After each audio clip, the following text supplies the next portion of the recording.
नमस्कार मैत्रिणींनो, रंजना किचनमध्ये तुमचं अगदी मनापासून स्वागत आहे. आज आपल्याला बनवायचं आहे तिरंगी रेसिपी, म्हणजे 3 रंगांची. कलरचा वापर न करता अगदी हेल्दी, पौष्टिक, हिमोग्लोबिन वाढवणारी, रक्त वाढवणारी असे पदार्थ वापरून आपण ही रेसिपी बनवणार आहे. त्यासाठी घेतलेली आहे कोथिंबीर, आलं, लसूण, हिरवी मिरची, लिंबू, बीट आणि टॅमॅटो आणि मेथीची भाजी. मेथीची भाजी म्हटलं का मुलं खात नाही, किंवा बीटसुद्धा सॅलडमध्ये मुलांना कंटाळा येतो खायला. पण असे काही पदार्थ बनवा, मुलांच्या पोटातसुद्धा जातील आणि हेल्दी रेसिपीसुद्धा तयार होईल. तुम्ही कधी ही रेसिपी पाहिली नसली तर व्हिडिओ नक्की संपूर्ण पहा. आता आपल्याला बीटाची साल काढून घ्यायची आहे आणि बारीक कापून मिक्सरमध्ये आपल्याला ज्यूस करून घ्यायचा आहे. हे पहा, साल काढून झालेली आहे आणि मिक्सरमध्ये तुकडे करून आपण बारीक वाटून घेऊ. अगदी बारीक वाटायचं आहे, म्हणजे पटकनी त्याचा ज्यूस निघाला जातो. थोडंसं पाणी घालून मिक्सरमधून सगळं आपलं लागलेलं ते सुद्धा काढून घ्यायचं आहे आणि त्याचा चोथा जो राहील तो आपल्याला फेकून द्यायचा नाही. आपल्याला बीटाचा ज्यूस जेवढा उपयोगी पडणार आहे तेवढाच उपयोगी त्याचा जो ज्यूस करून राहिलेला चोथा असेल तो सुद्धा आपल्याला उपयोगी पडणार आहे. आता बाजूला ठेवून द्यायचा आहे रस काढून त्याचा. असं पिळून घ्यायचं, म्हणजे सगळा रस असेल तो निघाला जातो बीटामधला. एवढा निघालेला आहे. त्यामध्ये आपल्याला घालायचं आहे मीठ चवीनुसार. जेवढा ज्यूस आहे त्याच्या चवीलाच मीठ घालायचं आहे, जास्त घालायचं नाही. आता ह्या ज्यूसमध्ये आपल्याला गव्हाचं पीठ जेवढं मावेल तेवढं पीठ मळून घ्यायचं आहे. आधी आपण हलवून घ्यायचं आहे मीठ चमच्याने. 1 वाटी गव्हाचं पीठ घातलेलं आहे. जर तुम्हाला जास्त पातळ वाटत असलं तर थोडं आणखीन घालून सुद्धा पीठ मळू शकता. गव्हाचं पीठ म्हटलं का पौष्टिक. मैदा आपण न वापरलेलाच बरा, कारण मैद्याचे पदार्थ आपल्या पोटाला नक्कीच अपायकारक होतात. त्यामुळे जेवढं तुम्ही गव्हाचा पीठ किंवा बाजरीचं, ज्वारी, नाचणी ह्या पिठापासून नक्कीच पदार्थ बनवत जा. लहान मुलांसाठी बी तेवढेच उपयोगी पडणारा पदार्थ आहे आणि मोठ्यांसाठी सुद्धा. आता हे पीठ मळून झालेलं आहे. थोडंसं तेल घालून आपण चोळून ठेवू, म्हणजे वरून पीठ आपलं आवरण सुकणार नाही. पाहिलं किती मस्त कलर आलेला आहे बीटाच्या आपल्या गव्हाच्या पिठाला. मुलं बीट खायला कंटाळा करतात, पण असा पदार्थ जर तुम्ही बनवून दिला तर मागून घेऊन खातील, इतकी भन्नाट रेसिपी होते. आता हे बाजूला ठेवून द्यायचं आहे आणि मेथी स्वच्छ धुवून घ्यायची आहे 2 पाण्याने. आता ती सुद्धा आपल्याला मिक्सरमध्ये घालून घ्यायची आहे. मेथीची भाजी घालून घेतल्यानंतर आपले जे बाकीचे पदार्थ आहे, कोथिंबीर ती सुद्धा धुवून छान घ्यायची आहे आणि आलं, लसूण, हिरवी मिरची हे आपल्याला बारीक वाटून घ्यायचं आहे. कोथिंबीर किंवा मेथीची भाजी नक्कीच खायला कंटाळा येतो काही जणांना, पण ह्या पदार्थामध्ये घालून तर पहा, कमालीची रेसिपी होते. आता वाटून झालेला आहे बारीक, त्याचासुद्धा आपल्याला ज्यूस करून घ्यायचा आहे, म्हणजे रस काढायचा आहे. हा सुद्धा चोथा मैत्रिणींनो तुम्ही टाकून देऊ नका. त्याचंसुद्धा लास्टला तुम्हाला सांगणार आहे काय करायचं आहे. जेवढा रसामध्ये तुम्हाला पौष्टिकपणा किंवा विटामिन, फायबर असतं, त्याचप्रमाणे ह्या चोथ्यामध्ये सुद्धा तेवढाच असतो. आता रस गाळून घेतलेला आहे छान असा. बाजूला ठेवून दिलेला आहे चौथा. हे पहा किती सुंदर कलर हिरवागार आलेला आहे. यामध्ये ऑरेंज लिंबू पिळायचं आहे. तुमच्याकडे ऑरेंज लिंबू नसलं तर आपलं साधं लिंबूसुद्धा चालेल. ते का पिळायचं मैत्रिणींनो?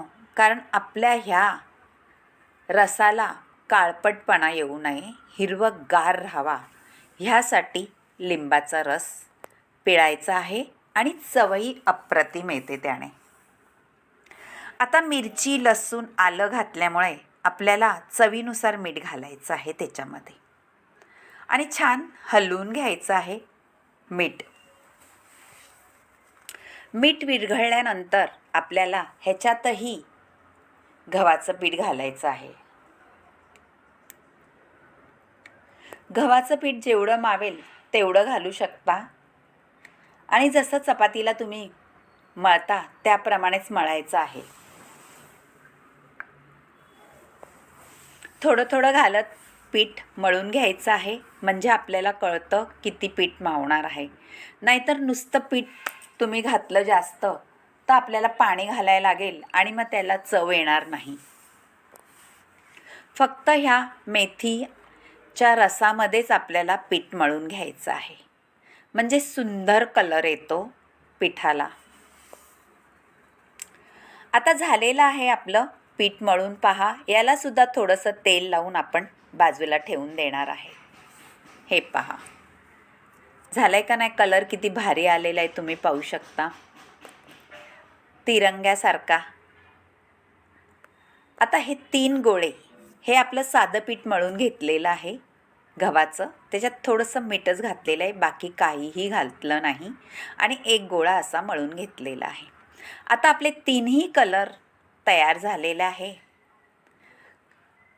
गोळा ठेवायचा आहे एकावर एक. आधी बीटाचा ठेवा, नंतर नॉर्मल पिठाचा आणि नंतर मेथीच्या पिठाचा.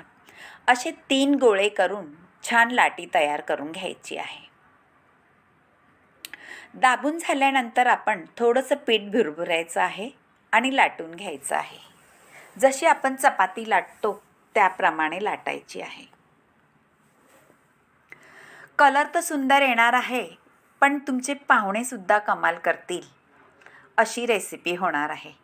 कोणी पाहुणे येणार असलं तर हा पदार्थ नक्की करा. तुमची ताटाची शोभा तर वाढवेलच, पण खायलाही तेवढाच खमंग रुचकर लागणार आहे. आता जेवढी जाड पातळ पोळी लाटून घेतली म्हणजे चपाती, ती पोळीची गुंडाळी करायची आपल्याला. हे पहा, छान गुंडाळी केल्यानंतर असं चिटकल असं गोल हाताने करून घ्यायचं आहे. काहीही वेळ न लागता 10 मिनिटाच्या आत ही रेसिपी होते. तुम्हाला वाटत असेल किती किचकट काम आहे, पण काही नाही किचकट. घरातल्या पदार्थांमधूनच हा पदार्थ तयार होतो.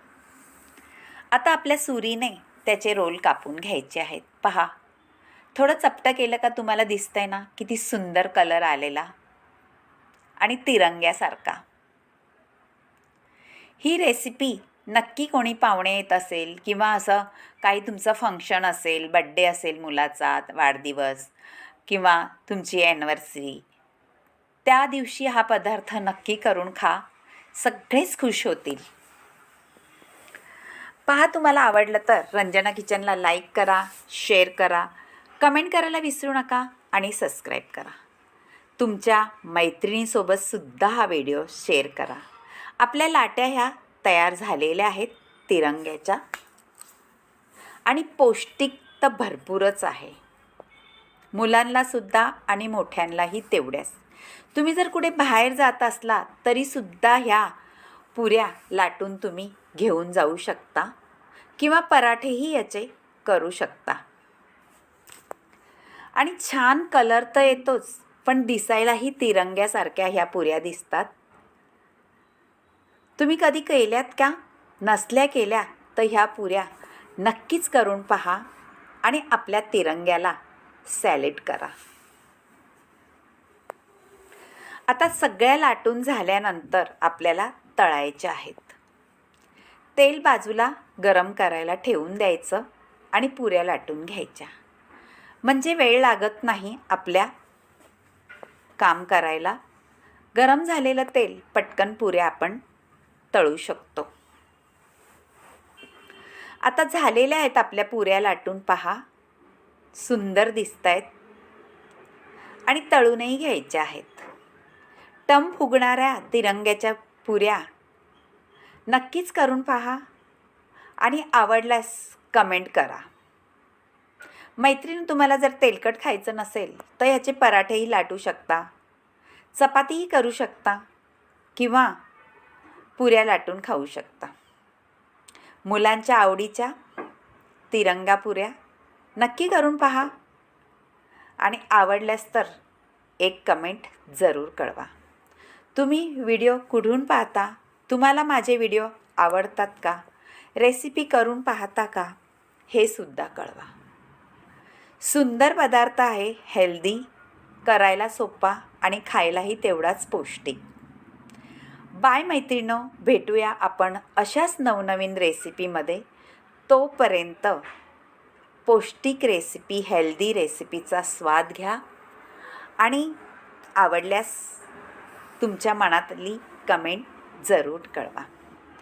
झालेल्या आपल्या तिरंग्या पुऱ्या करून आणि वाढूनही घेणार असेल. तुम्ही दह्यासोबत खा किंवा चहासोबत खा, बटाट्याच्या भाजीसोबत खा, फिरायला कुठे गेलं तर तिरंगापुरी तुम्ही घेऊन जाऊ शकता आणि सगळ्या लोकांचं मन मोहक करू शकता. सुंदर, रुचकर, खमंग पुऱ्या. बाय मैत्रिणो, भेटूया आता अशाच नवनवीन रेसिपीमध्ये. तोपर्यंत आपल्या तिरंग्या पुऱ्याचा स्वाद घ्या आणि आवडल्यास जरूर एक कमेंट कळवा. इतक्या टम फुगलेल्या आहे, बघताच करूशी वाटणाऱ्या तिरंगा पुऱ्या. Bye bye. भेटूया अशाच नवनवीन रेसिपीमध्ये. तोपर्यंत आवडल्यास लाईक करा, शेअर करा, कमेंट करा आणि सबस्क्राईब करा. Bye bye.